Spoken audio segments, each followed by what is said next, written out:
The New World Order, which now has been called by some the New World Disorder, and by some people on the more liberal persuasion, the taking over of the world by the Council on Foreign Relations, the Trilateral Commission, and the UN.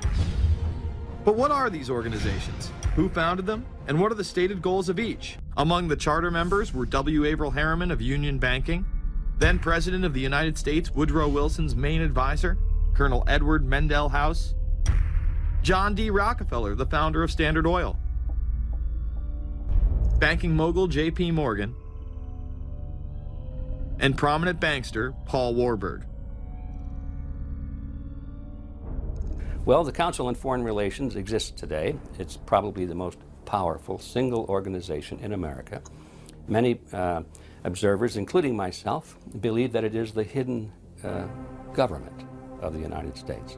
These people are not elected to office, and most Americans don't even know who they are. But they are holding all of the important positions in society. There are only about 4,000 of them in the United States, but I don't care what organization you want to look at, whether it's government, or whether it's universities, or the large media centers, or whatever it is. You look at the people at the tops of those organizations, the owners, the managers, the CEOs, the board of directors, and I'm going to say probably 80 to 90% of the great power centers of America are dominated by just those 4,000 people who are members of the Council on Foreign Relations. Throughout its history, it would contain extremely influential and powerful individuals in finance, business, media, and politics. Gerald Ford, Jimmy Carter, and William Jefferson Clinton. Currently, Barack Obama claims not to be a member, but has spoken in front of the Council and has had his writings published in the Council's magazine, Foreign Affairs. It's been reported that you and your wife are in the globalist CFR, which is a Council on Foreign Relations. I'd like to know if that is true. Well, first of all, I'm not the Council on Foreign Relations. I don't know if I'm a official member. I've spoken there before. It basically is just a forum where a bunch of people talk about foreign policy, and so there's nothing. There's no official membership. I don't have a card or, you know, a special handshake or anything like that. Now, why is that important? It's important because the avowed purpose of the Council on Foreign Relations is to create a new world order, a global government based on the model of collectivism. And that includes the elimination of the United States as a sovereign nation. That's why it's important. The people running this country are determined to destroy it. The Council was heavily criticized during the 1980s for being an organization hell-bent on destroying national sovereignty in favor of a world government. So many of its members hid their association with the organization. Dick Cheney had this to say in response to a question by David Rockefeller, who became the CFR's youngest director in 1949 and was chairman of the board from 1970 to 1985. He remains an honorary chairman to this day. It's good to be back at the Council on Foreign Relations. As Pete mentioned, I've been a member for a long time and was actually a director for some period of time. I never mentioned that when I was campaigning for re-election back home in Wyoming. Now, you are the president of the Council on Foreign Relations, all right? Yes, sir. You guys toy with countries of the world like toys. This question is for Ron Paul. I've met a lot of your supporters online, but I've noticed that a good number of them seem to buy into this conspiracy theory regarding the Council of Foreign Relations and some plan to make a North American union by merging the United States with Canada and Mexico. These supporters of yours seem to think that you also believe in this theory. So my question to you is, do you really believe in all this, or are people just putting words in your mouth? Well, 90 seconds. Well, it all depends on what you mean by all of this. The CFR exists, the Trilateral Commission exists, and it's a, quote, conspiracy of ideas. This is an ideological battle. Some people believe in globalism, others of us believe in national sovereignty. And there is a move on toward a North American Union, just like early on there was a move on for a European Union, and it eventually ended up. So we had NAFTA and moving toward a NAFTA highway. These are real things. It's not somebody made these up. It's not a conspiracy. They don't talk about it, and they might not admit about it, but there's been money spent on it. There was legislation passed in the Texas legislature unanimously to put a hold on it. They're planning on millions of acres taken by eminent domain for an international highway from Mexico to Canada, which is going to make the immigration problem that much worse. It's a contest between ideologies, whether we believe in our institutions here, our national sovereignty, our Constitution, or are we going to further move in the direction of international government, more UN? You know, this country goes to war under UN resolutions. I don't like big government in Washington.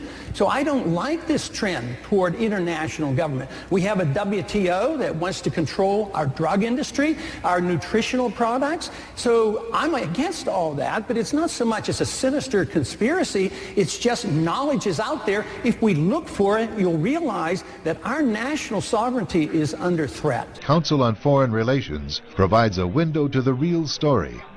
The Speaker, Vice President Dick Cheney, takes a question from David Rockefeller. Vice President, I just enjoyed so much your whole speech, but I was particularly pleased that you gave such a strong endorsement for the free trade agreement for all the Americas, subject that has been of great concern to me for many years, and particularly recently, and I think it's absolutely essential for the strength of our economy. Rockefeller's role in the drive for an FTAA was a lot more central than he portrays. Rockefeller cultivated Latin American leaders who could be counted on to support such a proposal. Both the 1994 Miami Summit and the FTAA proposal were conceived and nurtured by a Rockefeller-created network. Prominent among the organizations sponsoring the Miami event were the Council of the Americas, founder and honorary chairman David Rockefeller, the Americas Society, chairman David Rockefeller, the Forum of the Americas, founder David Rockefeller, the Institute for International Economics, financial backer and board member David Rockefeller, the Trilateral Commission, founder and honorary chairman David Rockefeller. Secretary of State Hillary Clinton also reveals the importance of the CFR here. But it's good to have an outpost of the council right here down the street from the State Department. We get a lot of advice from the council, so this will mean I won't have as far to go to be told what we should be doing and how we should think about the future. You have these private groups that are run and created by the elite, by the ultra-rich, wealthy families that have been manipulating global markets from behind the scenes for generations.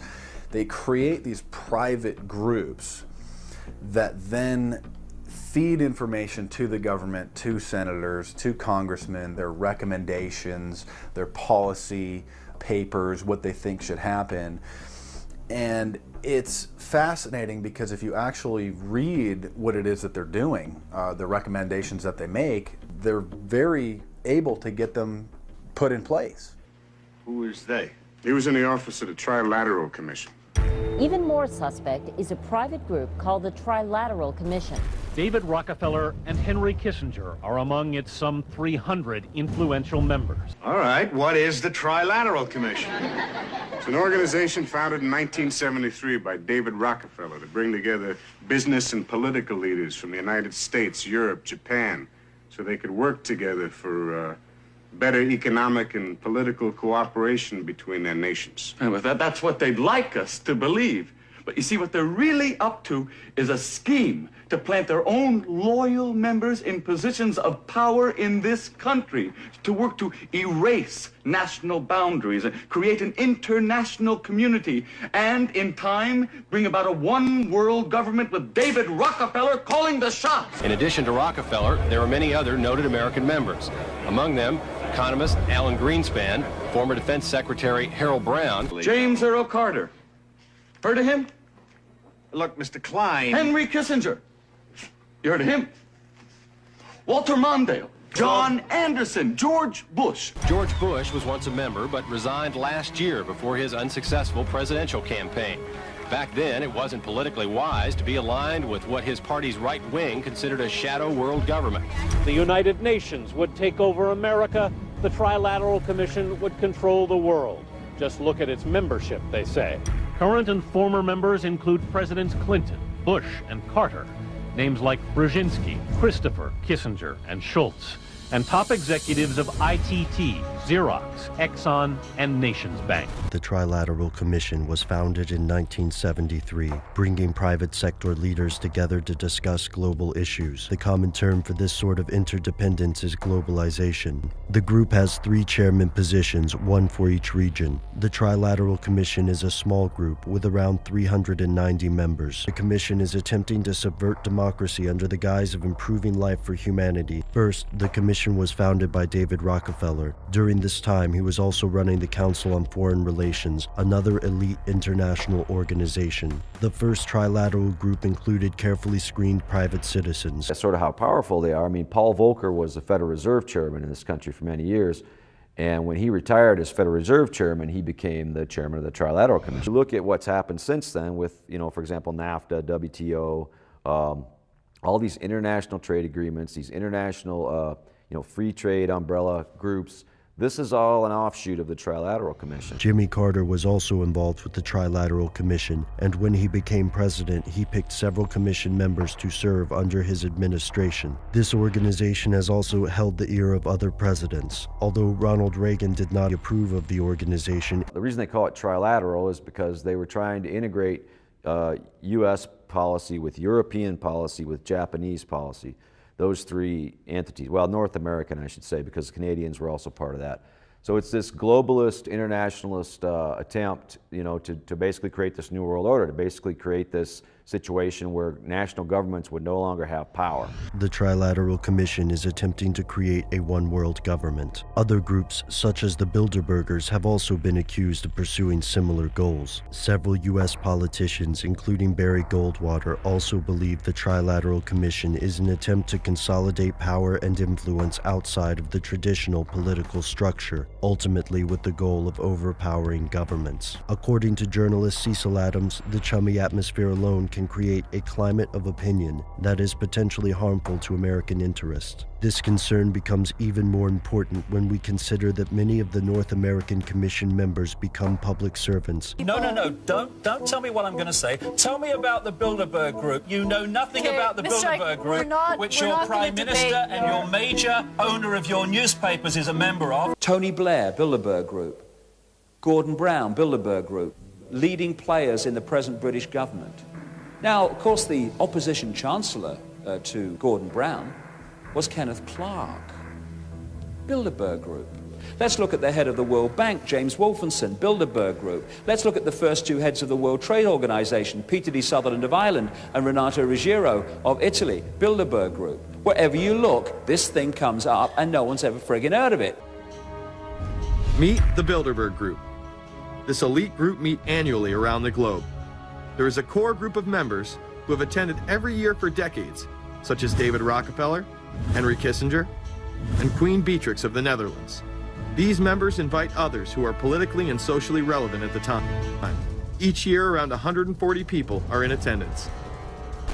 Zbigniew Brzezinski, Hillary Clinton, Bill Clinton, Jose Barroso, the chairman of Goldman Sachs International, Jared Cohen, the CEO of Jigsaw, a subsidiary of Alphabet Inc., Reid Hoffman, co-founder of LinkedIn, Jared Kushner, son-in-law and senior advisor to President Trump, Chris Dodd, John Edwards, Bill and Melinda Gates, David Gergen, Chuck Hagel, John Hines, Vernon Jordan. Isn't he Clinton's lawyer? Yeah. And Paul Wolfowitz.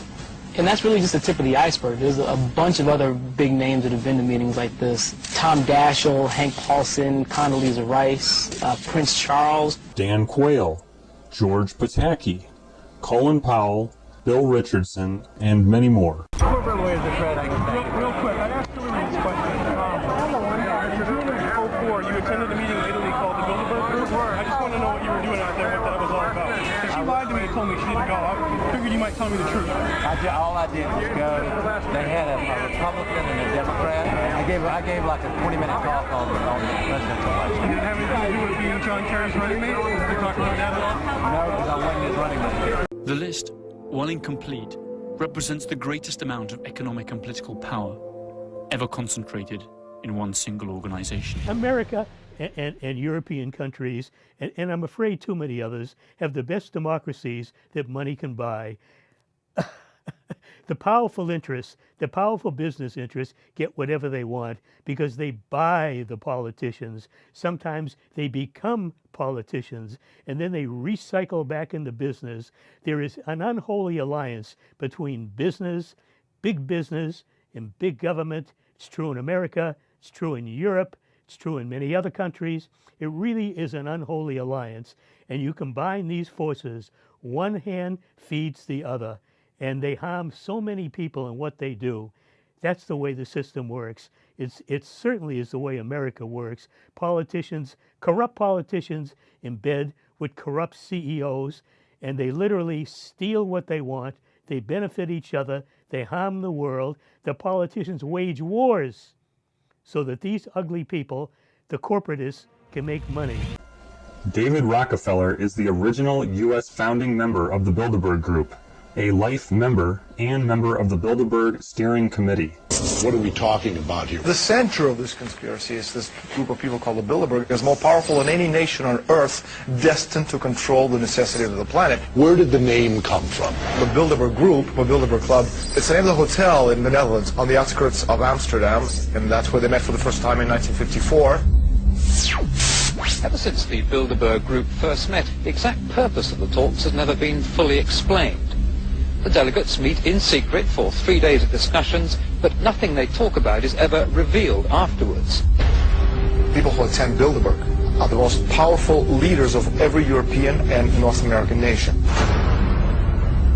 Would them sit representatives of royalty, representatives of European Parliament, European commissioners, President of the European Central Bank, the World Bank, International Monetary Fund, Federal Reserve, top 50 CEOs of the world's most powerful corporations. And they're joined by the leading lights of the world mainstream media, Washington Post, New York Times, Time Magazine, Newsweek, Economist, Wall Street Journal, which is one of the reasons, again, most people have never heard of the Bilderberg. For over half a century, no agenda or discussion topics have become public, nor is any press coverage allowed. The few invited are sworn to secrecy. Meeting procedures by Chatham House rules, letting attendees freely express their views in a relaxed atmosphere, knowing nothing said will be quoted or revealed to the public. Arkansas Governor Bill Clinton, for example, who attended in 1991, there David Rockefeller told him why the North American Free Trade Agreement was a Bilderberg priority and that the group needed him to support it. The next year, Clinton was elected president, and on January the 1st of 1994, NAFTA took effect. Numerous other examples are similar, including who gets chosen for powerful government, military, and other key positions. Ought to be set itself up as a group that is telling governments what they should do. Individuals within the group could, and I'm sure in many cases did, express their own views, and those views might have been influenced by the talks at Bilderberg, but they were expressed as individual views by the person, not the views of Bilderberg.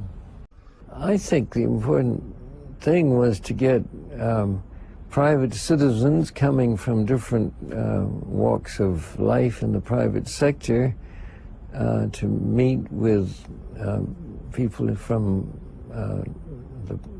public responsibility to discuss issues of mutual interest and concern in the world. More or less, his philosophy boils down to people act on information, whether or not that information is true, and their actions cause reactions, and on it goes. The reason is so valuable from him is because he has enough money already that he can control what the people think is true, whether it's true or not.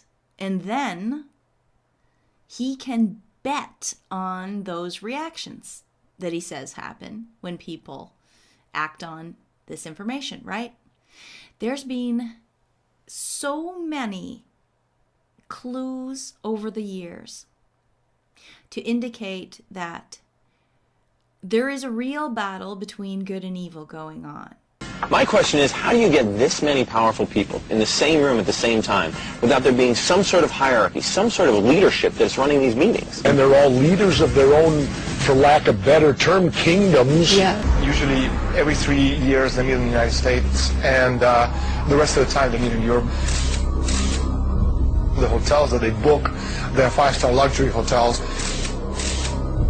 The way it works is 120 people, they break into 6 groups of 20, and they look at each issue in the morning sessions from different perspectives. And then in the afternoon, each perspective reached by a group is discussed on a general level.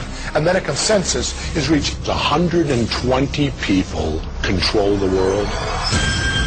120 people. They're the ones hashing out the plans. But Daniel Estulin says it's a lot more complicated than that. The inner circle of the Bilderbergs has been around for centuries. They control the air, control the sun, control the people. You're talking about the control of absolutely everything on the planet. The group agreed on the date for the invasion of Iraq, set oil prices, caused the world economic crash. They control the money. When you control the purse strings, you control the world. They control the food. They're poisoning our people. They even decide who will live and who will die. There's no growth going on in most Western countries. Growth is actually declining in major ones: Britain, Germany, France, Italy, Spain, Greece, Portugal, Ireland. But the bankers are having a party. How can the bankers make money when the economies are declining?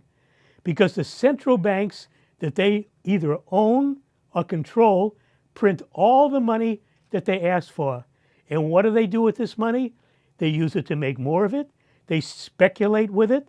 They steal. They stuff their pockets. They pay themselves big salaries and bonuses.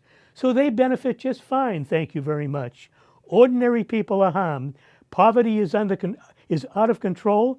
Unemployment is out of control. Homelessness, hunger, deprivation at record levels in America. And yet the bankers are supremely rich. Their stocks doing very, very well. Their profits, their bonuses, extremely high in economies that are very weak. This is a perfect world for the Bilderbergers. They want to have artificially created crises around the world that will further increase their wealth.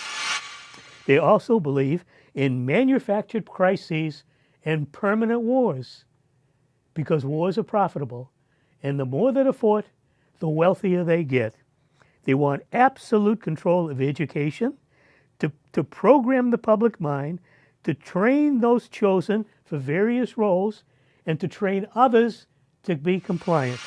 They want expanded trading blocs such as NAFTA and the European Union to reduce the importance of individual countries and of individuals to have control over their destinies.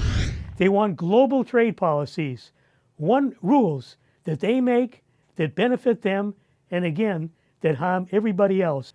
Challenge them, and NATO will ravage your country, murder your children, enslave you, destroy your country, to turn it to rubble. That's the role they want NATO to play. That's the perfect Bilderberg world. They make the rules, everything goes the way they want.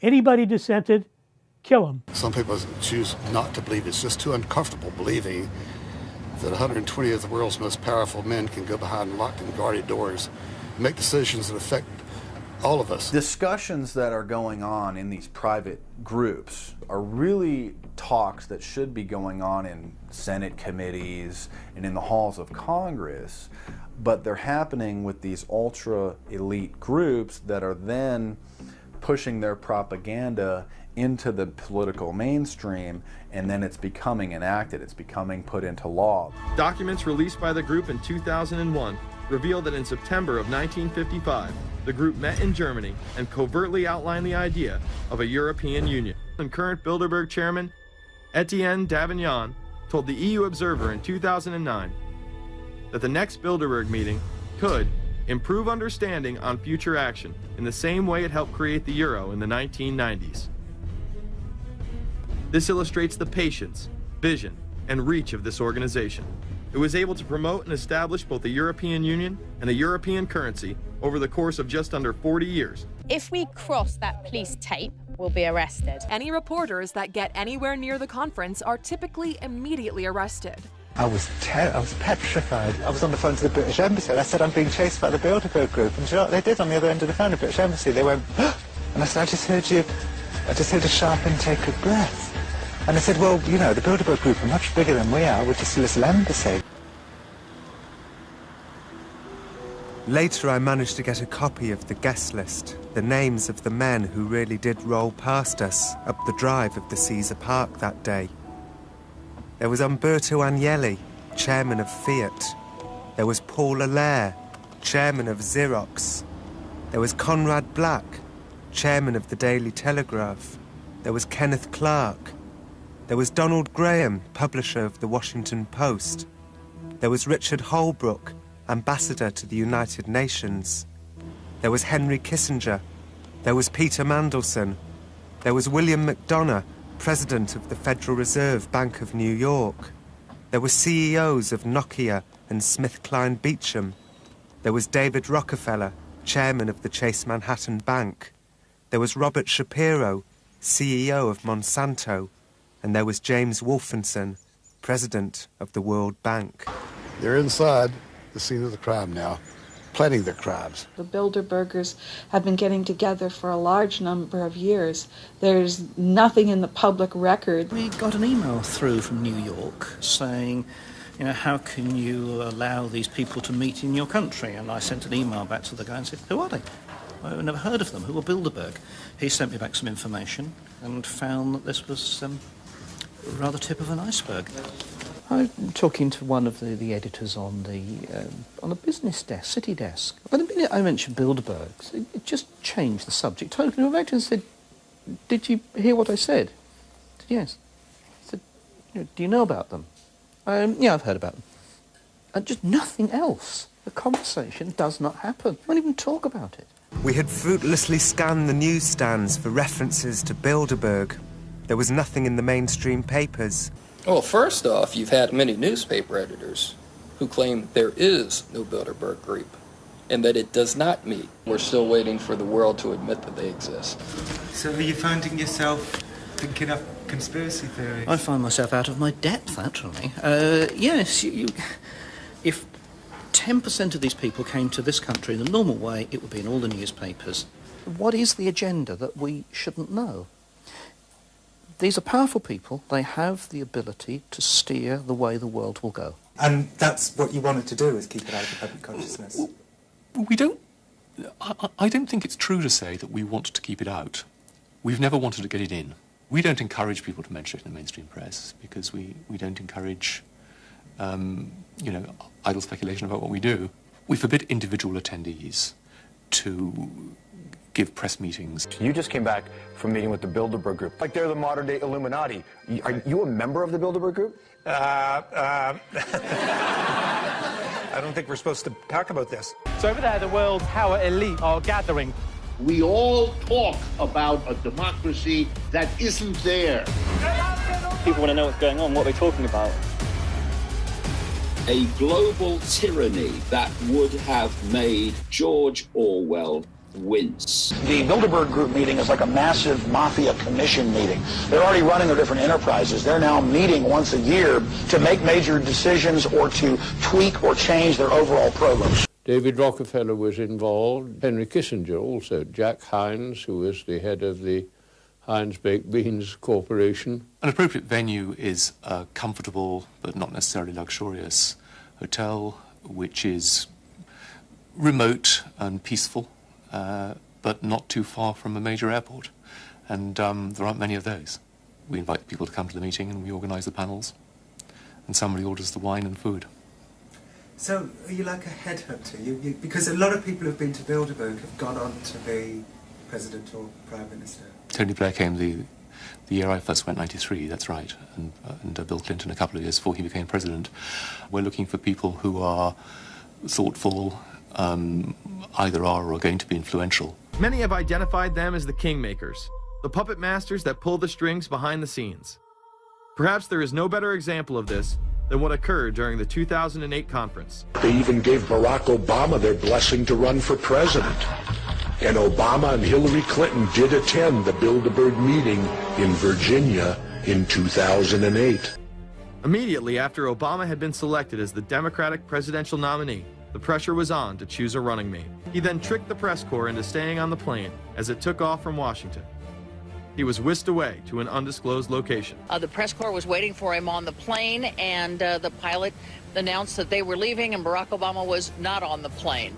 Presumptive nominees in the past has always been that they have at least a press pool with them at all times. Is there a reason why we didn't go with him in the motorcade all the way? This is what we're out here for. Now we're on this plane with no candidate. Again, I understand. There was a desire to do these meetings, obviously, in private. The truth of the matter is that Bilderberg just happened to be in the neighborhood at the time. They were holding their annual meeting just down the road in Chantilly, Virginia. What are the chances? What's interesting and dangerous about the New World Order is that it's not a natural progressing idea. It's just not civilization naturally evolving and organizing into this system. It's the group of extremely powerful people that are manipulating the system to get it to this status from behind the scenes without anybody's knowledge.